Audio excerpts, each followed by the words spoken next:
करेंगे आप? बिल्कुल माफ का तो ऑप्शन ही नहीं है। 14 साल से आपने बेड़ा गर्क कर दिया इस पूरे प्रोफेशन का, पूरे लीगल है। हमारी बातें सुननी पड़ेंगी, राज्यसभा में हो या किसी भी पद पे हो, किसी भी पोस्ट पे हो, हम अपनी आवाज उठाएंगे और हमारी मांगे पूरी करनी चाहिए। नैतिकता के आधार पर, मोरालिटी के ग्राउंड पे आज देना पड़ेगा।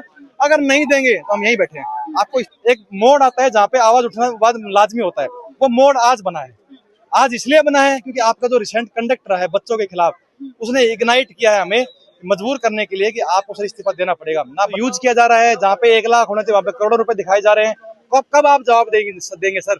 मनन कुमार मिश्रा का जो रिजाइन मांग रहे हैं, किन मुद्दों को लेके मांग रहे हैं? मुद्दे हमारे बहुत बड़े हैं और इस लीगल प्रोफेशन जो एडवोकेट्स हैं उनकी लॉन्ग टर्म डिमांड्स है जो कभी आपने फुलफिल नहीं की। फुलफिल तो आप बोलिए कभी आपने सुना तक नहीं। 14 ईयर से 7 कॉन्जिक्यूटिव टर्म से आप हमारे चेयरमैन हैं, हमारे परिवार बीसीआई के मुखिया हैं।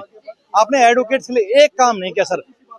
आपको मोरालिटी ग्राउंड पे इस्तीफा देना चाहिए। आपने डिग्निटी इस प्रोफेशन की, डिग्निटी इस पोस्ट की आपने अफेक्ट की है, उसको धक्का मारा है, आपको इस्तीफा देना पड़ेगा। आपको एडवोकेट प्रोटेक्शन ने हमें नहीं दिया, आपने इंश्योरेंस हमें नहीं दिया, आपने प्राइवेट लॉ कॉलेज पे कोई कंट्रोल नहीं किया, आपने सभी लॉ कॉलेज का कोई इंस्पेक्शन नहीं किया है। फंड्स में कैसे क्या उसका मैनेजमेंट हो रहा है, कैसे कहाँ से फंड आ रहा है, कहाँ पे यूज हो रहा है, मिस एप्रोप्रिएशन हो रहा है, कहाँ पे उसको भ्रष्ट तरीके से उसको यूज किया जा रहा है। जहाँ पे 1 लाख होना चाहिए वहाँ पे करोड़ों रुपए दिखाए जा रहे हैं। कब आप जवाब देंगे सर? आज आपको जवाब देनी पड़ेगी। बहुत हो गया, हमने बहुत सहा है, पूरे बार ने, सभी एडवोकेट ने बहुत सहा है। आज 100 एडवोकेट 200 एडवोकेट यहाँ पे खड़े हैं, लेकिन अगर आप मोरालिटी ग्राउंड पर इस्तीफा नहीं देंगे, अगर आप बार के आवाज नहीं सुनेंगे तो हम यहीं पे इंडेफिनिट पीरियड के लिए इस्तीफा देंगे। 14 साल बाद ही क्यों रिजाइन करना? देखिए, पूरी कम्युनिटी काफी टाइम से आवाज उठा रही थी। कम्युनिटी अपने सीनियर्स का रेस्पेक्ट करती है, क्योंकि सर हमारे रेस्पेक्टेड सीनियर एडवोकेट भी हैं, तो ड्यू रेस्पेक्ट भी करती है, लेकिन एक लिमिट होता है, एक मोड़ आता है जहाँ पे आवाज उठाना बाद लाजमी होता है। वो मोड़ आज बना है। आज इसलिए बना है क्योंकि आपका जो रिसेंट कंडक्ट रहा है बच्चों के खिलाफ, उसने इग्नाइट किया है हमें मजबूर करने के लिए कि आपको सर इस्तीफा देना पड़ेगा। ना बच्चों का वेलफेयर किया आपने लॉ स्टूडेंट्स का, ना एडवोकेट्स के कभी आपने वेलफेयर की बात की, ना एजुकेशन और लीगल रिफॉर्म्स की आपने कभी बात की। आपको इस्तीफा देना पड़ेगा। क्या लग रहा है जो मनन कुमार मिश्रा है वो क्यों ऐसा कर रहे हैं? क्या किसी दबाव में करते हैं या फिर अपनी मनमानी चलाते हैं? समस्या ये ना, उनके पास 2 पोस्ट है, जी वो राज्यसभा के मेंबर भी हैं और हमारे चेयरमैन भी हैं।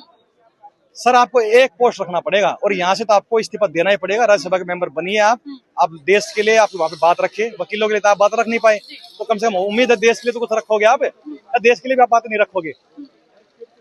तो 2 पोस्ट है, कॉन्फ्लिक्ट ऑफ इंटरेस्ट है, पॉलिटिकल पार्टी का एफिलिएशन है, उससे अधिवक्ता अफेक्ट हो रहे।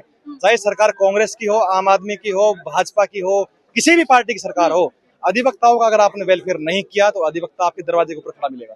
आप लोगों को सीजेपी का भी सपोर्ट मिला है, क्या लग रहा है आपको? हिंदुस्तान में डेमोक्रेसी है, कोई पॉलिटिकल पार्टी, कोई भी ग्रुप, कोई भी सिटीजन ऑफ इंडिया हमें सपोर्ट करे, हम अप्रिशिएट करते हैं। We express our sincere gratitude for showering the support to us. जिस तरीके से आप लोग कह रहे हैं कि रिजाइन चाहिए, क्या लग रहा है रिजाइन हो पाएगा? क्योंकि जब भी कोई प्रोटेस्ट करता है देश में तो उसको आपने देखा है कि एंटी नेशनल भी बोल देते हैं और कहीं ना कहीं दहशतगर्द भी बोल देते हैं, तमाम नाम दिए जाते हैं। आप लोग क्या लग रहा है कि आप जिस मिशन के लिए यहाँ पर आए वो पूरा हो पाएगा? आपको जो बोलना है बोलिए, एंटी नेशनल बोलिए, जो बोलना है बोलिए, इस्तीफा देना है आपको। वकीलों की बात है, वकीलों के हितों की बात है, इस्तीफा आपको नैतिकता के आधार पर, मोरालिटी के ग्राउंड पे आज देना पड़ेगा। अगर नहीं देंगे तो हम यहीं बैठे हैं। आपको इस्तीफा देना पड़ेगा सर। लेकिन यूनिवर्सिटी विवाद में तो उन्होंने माफी मांग लिया ना। तो माफी तो लिपापोती है, तो लिपापोती से काम नहीं चलेगा। माफ नहीं करेंगे आप? बिल्कुल माफ का तो ऑप्शन ही नहीं है। 14 साल से आपने बेड़ा गर्क कर दिया इस पूरे प्रोफेशन का, पूरे लीगल एजुकेशन में कोई रिफॉर्म नहीं, एडवोकेट्स के लिए कोई आपने वेलफेयर की बात नहीं। जिस मुखिया को, हमारे प्रधान को हमारे साथ खड़ा होना चाहिए, वो हमारे खिलाफ खड़ा रहता है हमेशा। तो हमें और पॉलिटिक्स से कोई भी लेना देना नहीं है। हम एडवोकेट्स अपने अधिकारों के लिए लड़ रहे हैं। हमें किसी भी पॉलिटिक्स से है, किसी भी हमें पार्टी से कोई लेना देना नहीं है।